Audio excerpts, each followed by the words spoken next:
Hello student, आप कैसे हैं। हमें आशा है कि आप लोग अच्छे ही होंगे। आज हम लोग इस वीडियो में दूरी और विस्थापन में अंतर को जानेंगे। यानी दूरी और विस्थापन में क्या अंतर होता है ये देखेंगे। एक समान गति क्या होता है, असमान गति क्या होता है, चाल क्या होता है और चाल कितने प्रकार के होते हैं, ये सब हम इस वीडियो में कंप्लीट करेंगे। तो चलिए आइए शुरू करते हैं। दूरी और विस्थापन में क्या अंतर है आपको बता दें। दूरी और विस्थापन होता क्या, पहले जान लीजिए। पिछले वीडियो में हमने बताया था किसी गतिशील वस्तु द्वारा तय की गई कुल पथ की जो लंबाई होती है वह दूरी होती है। यानी किसी गतिशील वस्तु द्वारा तय की गई कुल पथ की जो लंबाई होती है वह क्या कहलाता है, दूरी कहलाता है। जबकि विस्थापन क्या होता है, तो हम बताए थे किसी गतिशील वस्तु की अंतिम स्थिति तथा प्रारंभिक स्थिति के बीच की न्यूनतम दूरी को हम लोग क्या कहते हैं, उस वस्तु का विस्थापन कहते हैं। तो आइए हम जाने कि दूरी और विस्थापन में अंतर क्या होता है। तो आप दूरी और विस्थापन का अगर अंतर पूछा जाए तो आप सबसे पहले दोनों का क्या करिए, परिभाषा लिख लीजिए। एक एक अंतर हो जाएगा। दूसरा आपको बता दें कि दूरी जो होती है वह एक अदिश राशि है, जबकि विस्थापन जो होता है वह एक क्या है, सदिश राशि है। तीसरे नंबर पर दूरी जो होता है सदैव हमेशा क्या होगा, धनात्मक होता है। जबकि विस्थापन की बात किया जाए तो वह धनात्मक भी हो सकता है, ऋणात्मक भी हो सकता है और शून्य भी हो सकता है। और चौथे नंबर पर दूरी कभी भी शून्य नहीं होती है। कभी दूरी शून्य नहीं हो सकती है, जबकि विस्थापन शून्य हो सकता है। तो आपको समझ में आ गया होगा कि दूरी और विस्थापन में अंतर क्या है। तो दूरी क्या होता है, किसी गतिशील वस्तु द्वारा तय की गई कुल पथ की लंबाई को हम दूरी कहते हैं। और किसी गतिशील वस्तु की अंतिम स्थिति तथा प्रारंभिक स्थिति के बीच की न्यूनतम दूरी को क्या कहते हैं, हम लोग विस्थापन कहते हैं।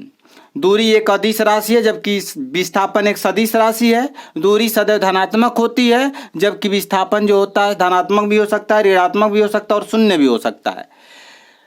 किसी भी वस्तु के द्वारा तय की गई जो दूरी होती है वो कभी भी शून्य नहीं हो सकती है, जबकि विस्थापन क्या हो सकता है, शून्य हो सकता है। तो चलिए अगला हेडिंग हमारा है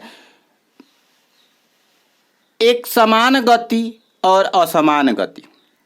एक समान गति क्या होता है तो जान लें। यदि कोई वस्तु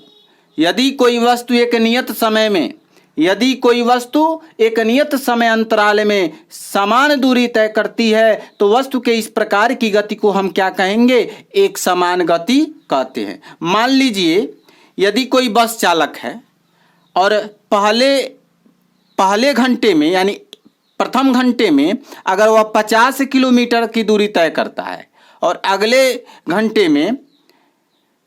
दूसरे घंटे में वह पुनः क्या करता है, 50 किलोमीटर का ही दूरी तय करता है, तो जो बस की जो चाल होगी ना, वह क्या कहलाएगी, एक समान गति को बताती है।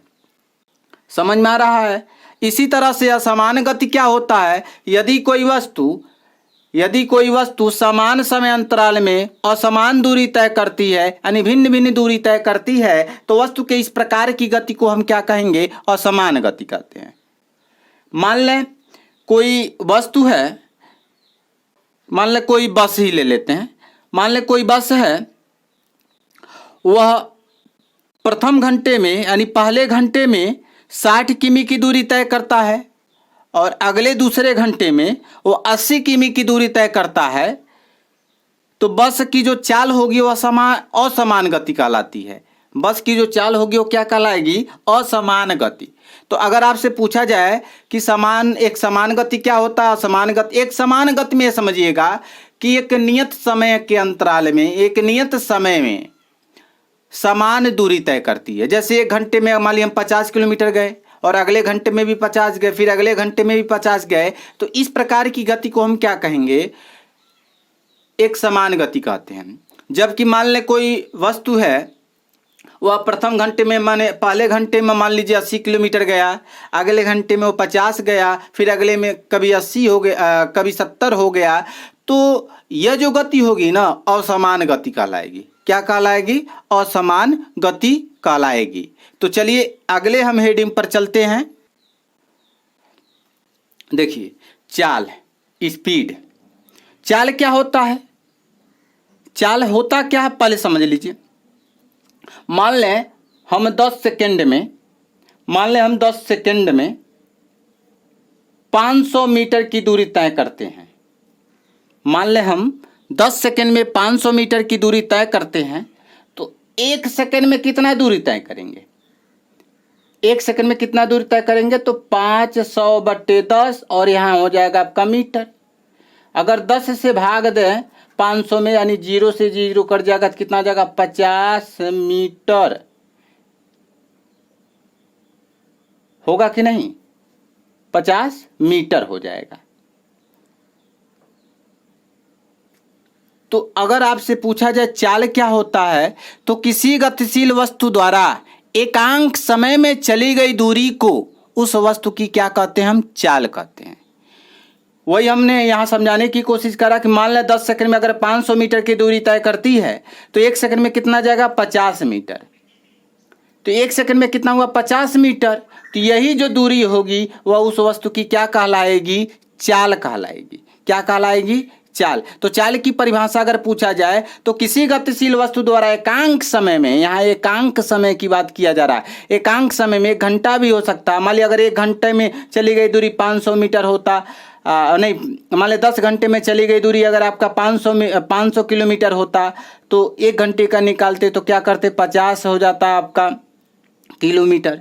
तो वही हम बताना चाह रहे हैं कि अगर आपसे चाल की परिभाषा पूछा जाए तो चाल की परिभाषा हम बताएंगे क्या कि किसी भी गतिशील वस्तु द्वारा एकांक समय में तय की गई जो कुल दूरी होती है, तय की गई जो दूरी होती है, उसी को हम उस वस्तु का क्या कहते हैं? चाल कहते हैं। चाल बराबर दूरी बटे क्या होता है? समय होता है। और यह एक क्या कौन सी राशि होती है? तो यह एक अदिश राशि होती है। इसका मात्रक होता है मीटर प्रति सेकंड।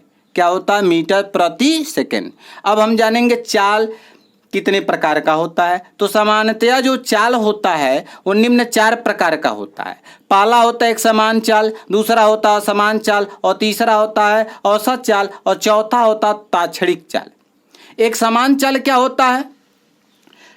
एक समान चाल क्या होता है? तो यदि कोई गतिशील वस्तु समान समय अंतरालों में समान दूरियां अगर तय करती है, चाहे समय अंतराल कितनी ही छोटी क्यों न हो, तो वस्तु की यह गति जो होगी वह समान गति कहलाती है, समान चाल कहलाता है।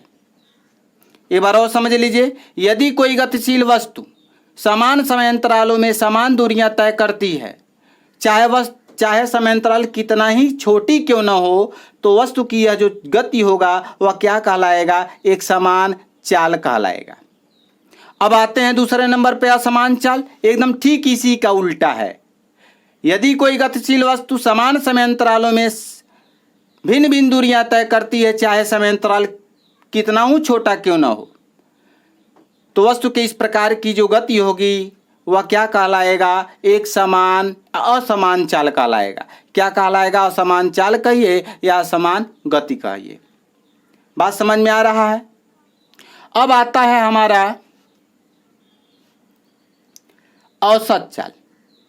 औसत चाल क्या होता है? तो किसी गतिशील वस्तु द्वारा तय की गई कुल दूरी तथा दूरी तय करने में लगा कुल समय के अनुपात को वस्तु की औसत चाल कहते हैं। जैसे मान लें हम 10 सेकंड में 50 किलोमीटर गए, अगले 15 सेकंड में 20 किलोमीटर गए, ऐसे भिन्न भिन्न समय में हम भिन्न भिन्न दूरियां तय किए।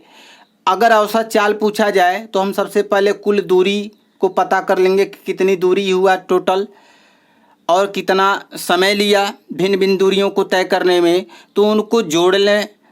और फार्मूले हम जानते हैं कि औसत चाल का फार्मूला होता है कुल दूरी बटे कुल समय, यानी कुल दूरी में कुल समय से भाग दे दें तो जो मान आएगा वह क्या कहलाएगा, औसत चाल होगा। वही हम बताने की यहाँ कोशिश कर रहे हैं कि किसी गतिशील वस्तु द्वारा तय की गई कुल दूरी, किसी गतिशील वस्तु द्वारा तय की गई कुल दूरी तथा दूरी तय करने में लगा कुल समय के अनुपात को हम उस वस्तु की क्या कहते हैं, औसत चाल कहते हैं। और औसत चाल बराबर होता है चली गई कुल दूरी बटे लिया गया कुल समय। और चौथा होता है आपका तात्क्षणिक चाल। यहाँ देखिएगा तात्क्षणिक चाल है, ये तात्क्षणिक चाल चौथा नंबर पे है तात्क्षणिक चाल। तो तात्क्षणिक चाल का होता क्या है ये जान लीजिए। जैसे मान ली हम गाड़ी चला रहे हैं और अचानक आपके पिताजी का फ़ोन आ जाए और आपसे पूछें कि कितने की स्पीड से चल रहे हो, कितने की स्पीड से चल रहे हो, तो आप क्या करेंगे? तुरंत आप अपने देखेंगे आडोमीटर पर, स्पीडोमीटर पे देखेंगे कि कितने स्पीड से हम चल रहे हैं, तो वहाँ एग्जैक्ट आप देखेंगे, तुरंत कहेंगे कि हम इतने किलोमीटर के स्पीड से चल रहे हैं। तो यह जो चाल होगी ना, यही कहलाता है तात्क्षणिक चाल। यहाँ लिखे हैं कि किसी निश्चित क्षण पर अथवा विशेष समय पर गतिशील वस्तु की जो चाल होती है उस चाल को हम क्या कहते हैं, तात्क्षणिक चाल कहते हैं। किसी निश्चित क्षण पर अथवा विशेष समय पर गतिशील वस्तु की जो चाल होती है वह चाल क्या कहलाती है, तात्क्षणिक चाल कहलाती है। तो इस वीडियो में बस हम इतना ही। अगले वीडियो में हम लोग एक नए टॉपिक के साथ आपके सामने हम उपस्थित होंगे। तब तक के लिए जय हिंद, जय भारत।